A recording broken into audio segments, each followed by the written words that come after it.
Bonjour, je suis très heureux de m'adresser à vous après une quarantaine d'années de carrière en recherche et de vous laisser quelques messages, deux messages en particulier. Le premier, c'est la persévérance. C'est une qualité essentielle aux chercheurs parce que, tout comme moi, vous aurez des refus de vos demandes de fonds, de vos publications, vous serez découragé.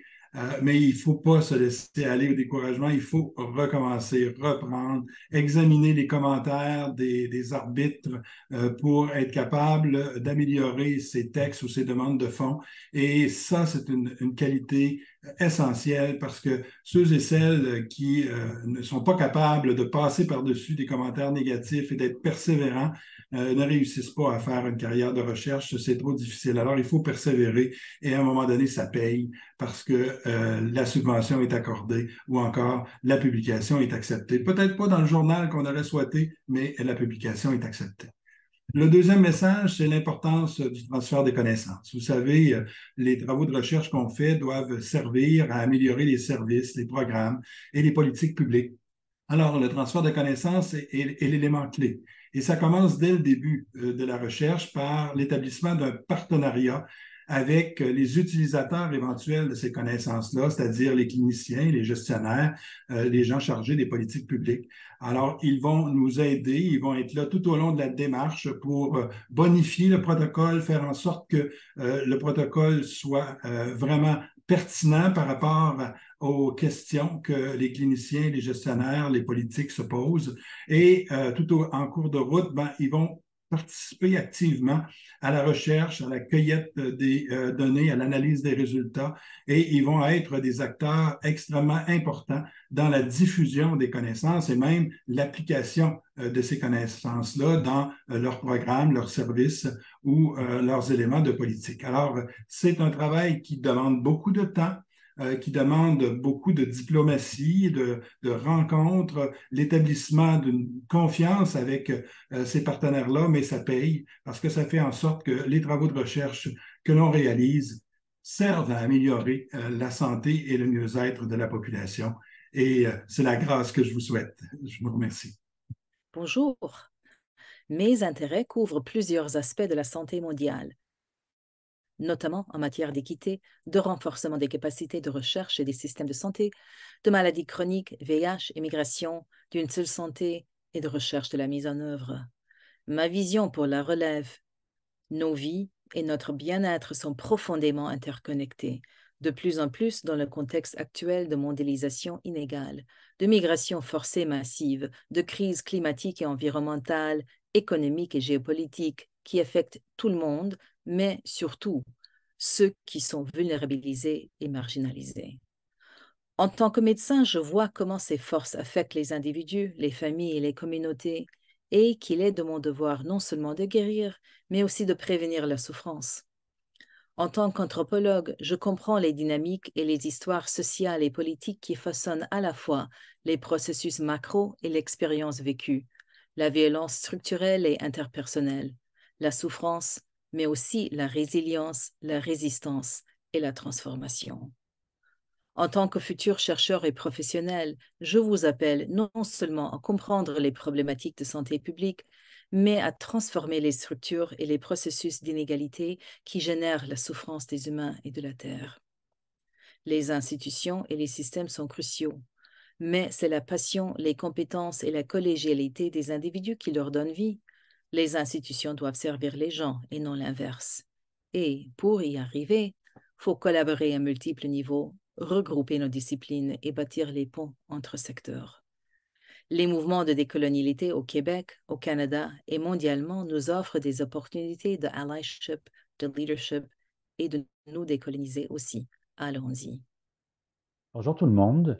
Il y a une quarantaine d'années, j'ai réalisé ma recherche doctorale dans le but d'examiner la relation entre le développement de la maladie de Parkinson et certains facteurs environnementaux. Cette recherche s'inscrivait dans un domaine de recherche qui venait à peine d'émerger, soit celui de la santé environnementale. L'Université de Montréal m'a ensuite recruté en me demandant expressément de développer tant la recherche que des programmes d'études graduées dans le domaine de la santé environnementale.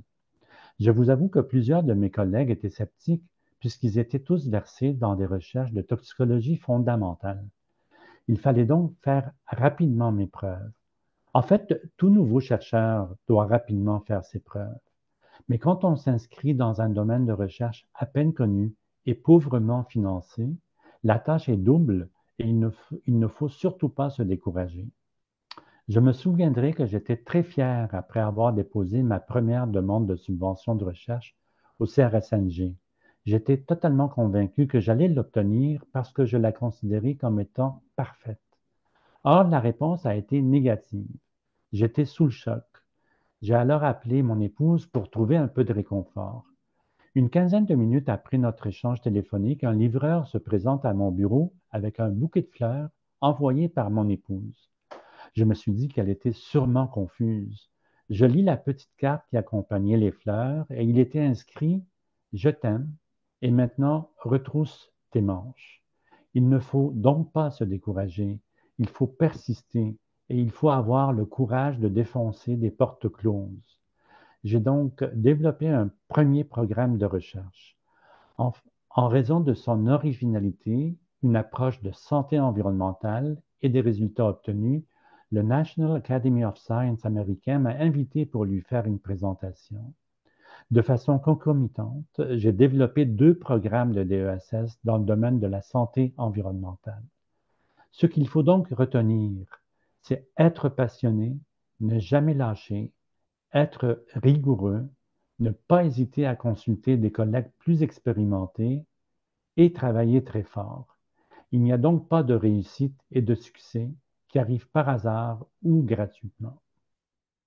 Bonjour à tous. Ça me fait plaisir de dire quelques mots sur mon expérience en recherche.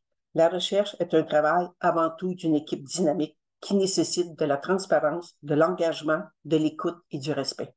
La recherche doit intégrer des données quantitatives, qualitatives et des prédictions valides afin de proposer des interventions et ou des politiques de santé viables, efficientes et mesurables.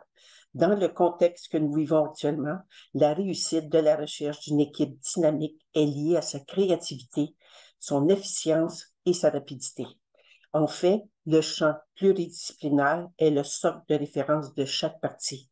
Celui qui part de là, la rencontre interdisciplinaire, conservera sa spécificité conceptuelle. C'est à partir de cette garantie que la dynamique interdisciplinaire peut se déployer. Si chaque chercheur a pu exprimer son point de vue, si réciproquement il a su écouter les développements des autres chercheurs, l'issue de la rencontre peut tendre vers une perspective transdisciplinaire. Une écoute active, une compréhension plus globale de la problématique permettra l'intégration des composantes principales de cette dernière afin de proposer des interventions et ou des politiques qui traverseront le temps. Chaque personne a sa place et son importance dans l'organisation. Je vous souhaite un bon succès et une bonne continuation. Merci. Bonjour tout le monde.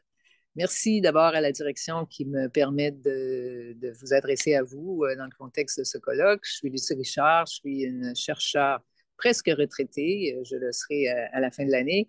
Je suis aussi professeure à la Faculté des sciences infirmières et j'évolue dans l'environnement du CRESP et ses déclinaisons antérieures depuis bon nombre d'années. J'ai notamment été impliquée à la direction de l'IRSPOB. Alors, j'ai 3 messages pour vous ce matin, très simples. D'abord, félicitations. Félicitations pour ce colloque. J'ai parcouru le programme, j'ai noté la qualité des invités, la diversité des sujets, la qualité des travaux qui sont menés en amont des communications. Alors, bravo. Deuxième message, je voulais vous dire que vous êtes dans un des meilleurs, sinon le meilleur environnement pour mener des études, faire des travaux de recherche en santé publique. Alors, le message, c'est profitez-en. Profitez des nombreuses ressources qui vous sont offertes. C'est un milieu extrêmement dynamique, des pôles d'expertise qui sont renommés au-delà du Canada, à l'international. Il y a surtout aussi des ressources de soutien qui sont utiles. Je pense au soutien à la publication. Vous savez combien c'est important de soumettre des papiers. Ressources de soutien pour vous permettre d'aller dans des congrès, présenter vos résultats. Des bourses étudiantes qui sont disponibles. On dit souvent qu'une bourse en attire une autre, qu'une offre une bourse refusée, parfois le prélude à une bourse qui sera acceptée à la prochaine soumission. Alors, n'hésitez pas à vous prévaloir de ces ressources-là. C'est un levier clé pour votre développement. Impliquez-vous, troisième message. Il y a beaucoup d'opportunités au CRESP de vous impliquer. Je pense, par exemple, en transfert des connaissances. J'ai en tête le programme. Le CRESP répond à vos questions. Beaucoup d'étudiants ont participé. C'est une occasion de développer de bonnes habiletés. Alors, allez-y.